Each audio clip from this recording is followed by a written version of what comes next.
Ya, kami sudah berusaha jemput bola.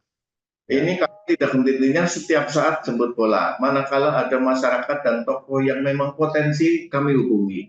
Sekalipun mungkin jawabannya saya belum, tapi tetap ya, kami berusaha. ya, Dan ini ya, memang sudah terlintas, ada beberapa yang sudah minat. Cuma memang ya, sampai saat ini belum mau diviralkan dulu, Pak Bambang. ya, Ini masih ya. melihat-melihat peluangnya dulu.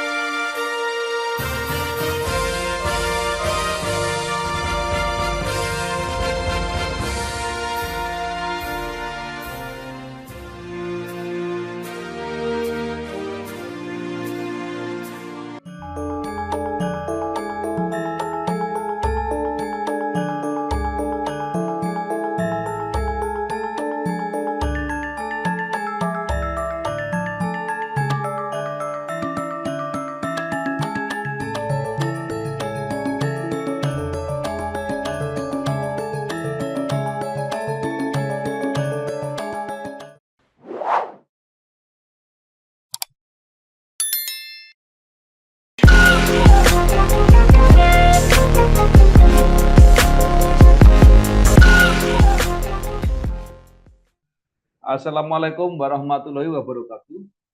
Bersama saya Bambang Sadono di kanal Inspirasi Jawa Tengah. Mudah-mudahan kanal ini selalu bisa memberi inspirasi, motivasi, dan edukasi. Kami sedang mempersiapkan beberapa video wawancara untuk memantau dinamika kabupaten kota dalam menyongsong pilkada serentak, termasuk pemilihan Bupati dan Wakil Bupati Kabupaten Cilacap periode 2024-2029. Saat ini saya sudah bersama dengan salah seorang tokoh Kabupaten Cilacap, yaitu Bapak Suyatno SH. Beliau adalah Ketua DPC Partai Gerindra Cilacap. Apa kabar, Pak? Baik, Pak Bambang. Ya, Pak Suyatno ini lahir di Cilacap 5 November 1965, pernah bekerja di PT Gelora, kemudian pernah menjadi pengurus cabang NU dan sekretaris DPC Organda Cilacap. Betul. Pernah bergabung kemudian bergabung di Partai Gerindra dan menjadi Ketua DPC 2014 sampai 2024 dan menjadi anggota DPRD Cilacap sampai saat ini. Nah, monggo Pak Suyatno mungkin bisa cerita yang lebih lengkap walaupun singkat dari perjalanan karir di bidang politik sampai posisinya saat ini sebagai Ketua DPC Partai Gerindra Cilacap dan sebagai anggota DPRD di Kabupaten Cilacap. Silakan Pak. Terima kasih Pak Bambang. Pertama kami sampaikan terima kasih. Kemudian saya dikenalkan ke khalayak rame, khalayak masyarakat. Saya Ketua DPC Partai Gerindra Kabupaten Cilacap, yang notabene awalnya adalah saya kader PDI Perjuangan. Saya merangkak dari mulai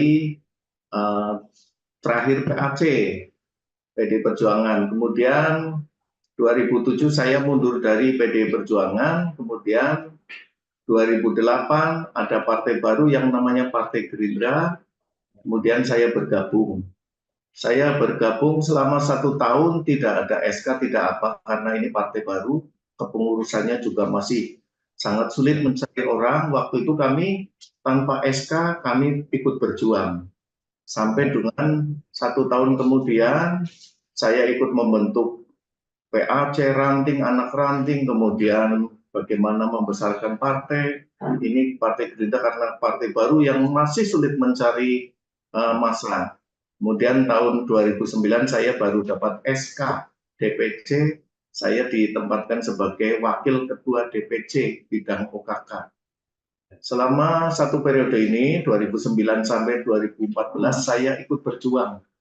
Alhamdulillah, pemilu 2009, partai baru, kita mendapatkan 3 kursi dengan 24.000. Kemudian berjalannya waktu 2014, saya mendapatkan amanah dari DPP Pak Prabowo menjadi Ketua DPC Partai Gerindra. Itu berjalan 2013, kemudian 2014 kami pemilu, alhamdulillah Partai Gerindra mendapatkan kursi mayoritas dari 3 kursi menjadi 7 kursi, dan yang sangat spektakuler. Kami berbangga hati karena waktu itu saya pas jadi ketua DPC. Kemudian 2019 yang kemarin saya ikut nyalon Partai Gerindra. Alhamdulillah dengan adanya PAW saya bisa masuk sebagai anggota dewan sampai sekarang.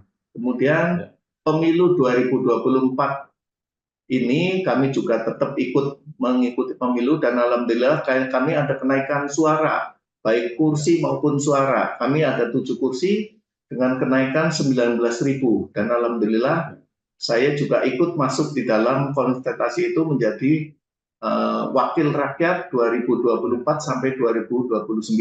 Itu Pak Bambang perjalanan kami.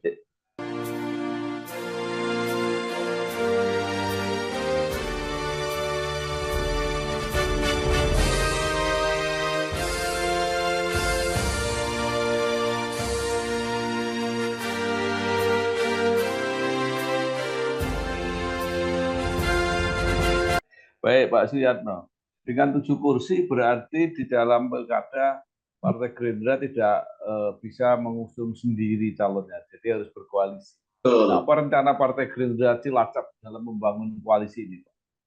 Betul, kami sudah punya rencana. Awalnya memang kami beritikat bahwa koalisi Pilpres akan kami terapkan di Kabupaten Cilacap. Jadi koalisi permanen akan kami terapkan di Kabupaten Cilacap. Tentu saja kami dengan niat tersebut kami sudah berkomunikasi dengan teman-teman koalisi. Ada Golkar, kemudian PAN, Demokrat. Dan terlebih lagi kami juga tidak menutup kemungkinan di luar koalisi permanen Pilpres juga tetap kami lobby. Kami berusaha untuk merangkul semuanya. Kami berusaha menjadi partai terbuka gitu Pak Bambang. Ya. Nah, apakah Partai Gerindra juga mempersiapkan kader sendiri sebagai calon, atau mengharapkan calon dari luar, baik dari partai maupun dari luar partai? Awalnya kami memang mengutamakan kader sendiri.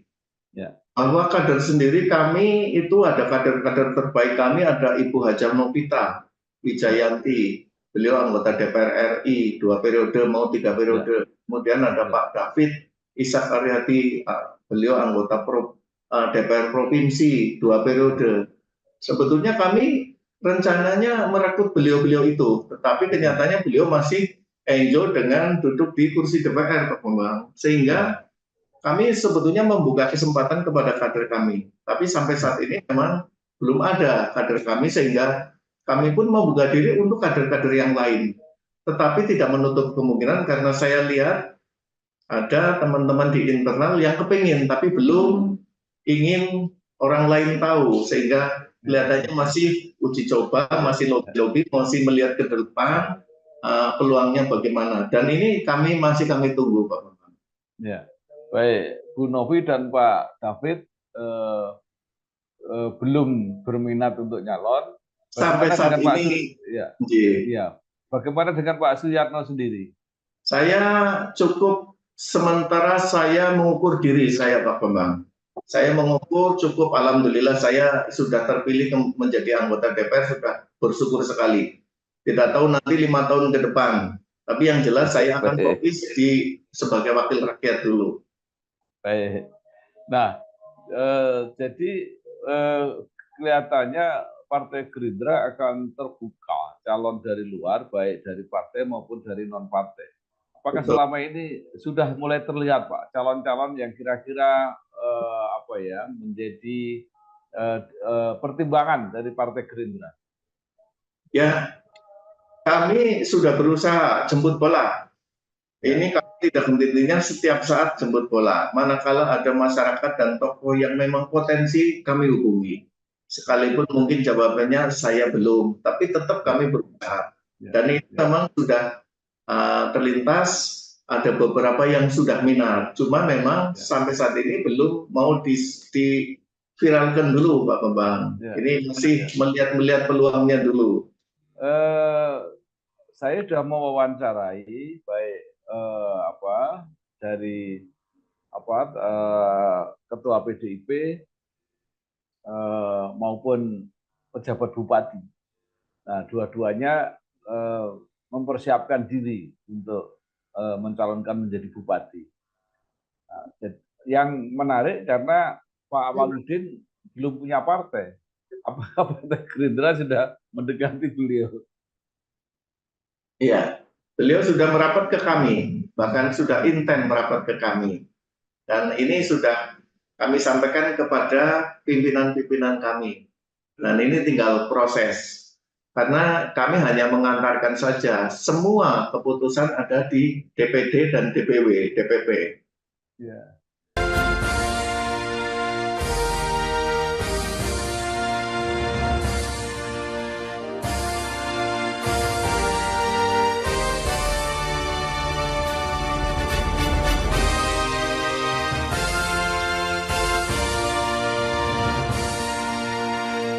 Ya, baik. Nah, kalau sudah ada gambaran atau bayangan mengenai calon bupati dan Partai Gerindra tidak mempersiapkan kader internal, berarti mencarikan pasangan untuk wakil bupati. Apakah Betul. sudah ada gambaran juga, Pak?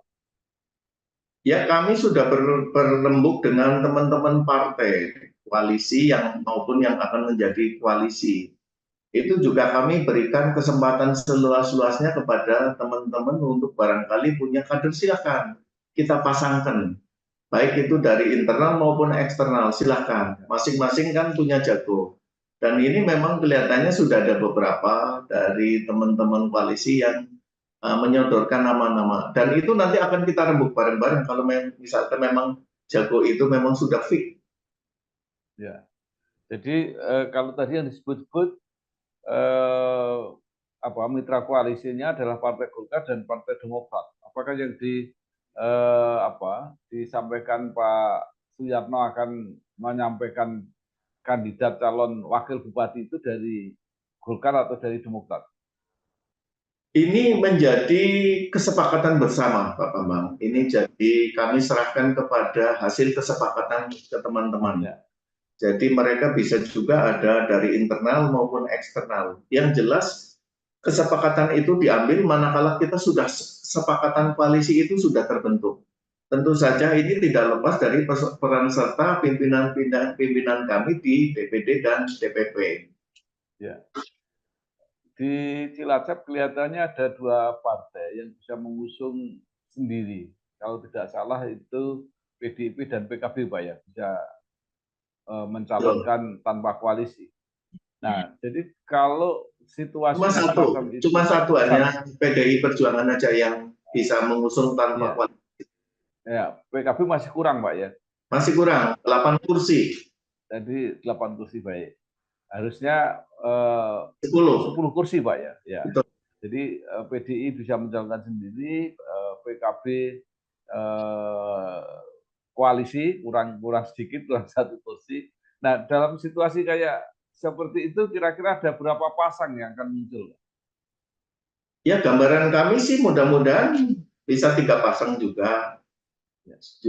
Termasuk dari jago kami mungkin ada 3 pasang juga. Kalau saya lihat dari PDI Perjuangan jelas itu saya pikir Mas Taufik juga, Pak Taufik itu juga akan maju dan itu potensi untuk maju. Nah, kalau terus kemudian dari tetangga sebelah ada PKB Pak Samsul yang notabene beliau adalah mantan wakil bupati, itu juga kelihatannya mempersiapkan untuk maju. Tinggal nanti gandengan koalisinya. Iya. Jadi kalau begitu, kalau memang muncul 3 koalisi dengan 3 tokoh itu, ya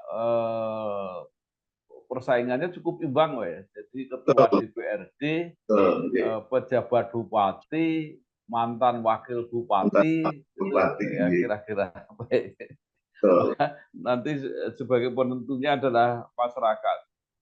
Nah, kalau menurut Pak Yatno, apa yang diharapkan oleh masyarakat harus diselesaikan tugas-tugas pelayanan masyarakat 5 tahun yang akan datang? Banyak, itu pembenahan 5 tahun ke depan memang harus intens sekali. Saya pikir memang banyak yang perlu dibenahi. Ya, diantaranya infrastruktur itu juga kita harus benahi, kemudian nelayan, kemudian petani, masalah pupuk, kemudian kesenjangan sosial, kenakalan remaja, kemudian penyalahgunaan narkoba, itu juga semua menjadi tanggung jawab pimpinan dan segenap warga masyarakat Kabupaten Cilacap.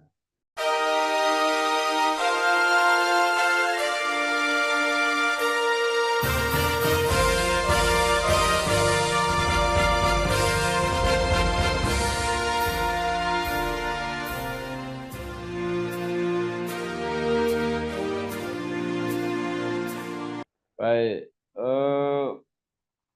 Partai Gerindra ya termasuk ketika Pilpres, memang salah satu tema kampanyenya adalah mempersiapkan pupuk supaya mudah, gitu. Nah, apa kira-kira yang akan dilakukan? Nah, ini kaitannya dengan pusat ya, karena pimpinan kami Pak Prabowo jadi presiden tentu saja itu menjadi prioritas utama karena kelangkaan pupuk, dan itu nyambung. Ini juga kaitannya dengan pimpinan yang ada di Kabupaten Cilacap harus seimbang, sehingga kami berharap ini ada kesetaraan antara pusat dan daerah. Apalagi Cilacap termasuk produsen padi terbesar di Jawa Tengah gitu ya. Betul, betul. Nah, kemudian untuk pengembangan perekonomian apalagi Pak yang masih bisa dikembangkan di Cilacap? Ya, kita harus memperdayakan, meningkatkan PAD Kabupaten Cilacap, terutama banyak sektor-sektor yang perlu digarap. Wisata, itu salah satunya, itu banyak. Kemudian banyak lahan-lahan kosong, itu yang sampai sekarang menjadi lahan tidur. Kemudian saya lihat di sepanjang pesisir pantai itu yang notabene dikuasai oleh Angkatan Darat itu juga banyak lahan-lahan tidur yang masih belum tergarap dengan baik. Nah, ini merupakan pangsa yang besar untuk kita masuk di dalamnya. Kalau tidak salah di Cilacap juga banyak lahan-lahan PTP itu masih ada yang bisa dimanfaatkan atau semua bisa sekali. Nah, itu juga yang harus dibenahi Pak Bambang. Ya. Itu juga yang harus dibenahi karena selama ini juga kami melihat perlu pembenahan sistem di dalamnya. Makanya kadang-kadang banyak warga masyarakat yang curhat kepada kami. Terus kemudian banyak lahan-lahan perkebunan yang memang sampai sekarang mangkrak atau belum dimaksimalkan fungsinya. Sehingga kami juga berharap ini salah satu metode kita meraih PAD kemudian untuk mensejahterakan masyarakat itu salah satunya itu juga. Iya. Baik, terakhir Pak Suyatno, ya, apa yang Bapak harapkan atau Partai Demokrat harapkan dari masyarakat supaya proses pilkada di Kabupaten Cilacap ini bisa berlangsung dengan lancar, aman, tapi sekaligus juga tercapai apa yang diinginkan untuk memperoleh pemimpin yang bisa menyelesaikan masalah-masalah Cilacap ke depan. Yang pertama ingin sampaikan kepada warga masyarakat, pertama adalah bahwa Pilpres sudah usai.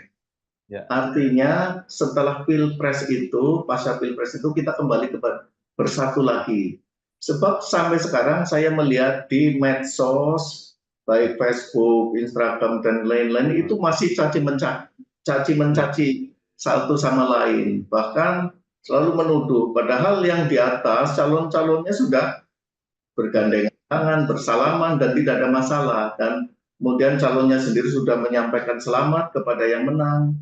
Tetapi di bawah ini masih saja ada konflik-konflik interest yang terjadi. Nah, saya harapkan mulai sekarang ini sudah kita lupakan pilpres yang lalu. Kemudian untuk pilkada, karena memang dinamika politik di negara kita seperti itu, jadi kadang kita terkotak-kotak kembali. Cuma memang harus disadari bahwa inilah demokrasi yang harus kita terima.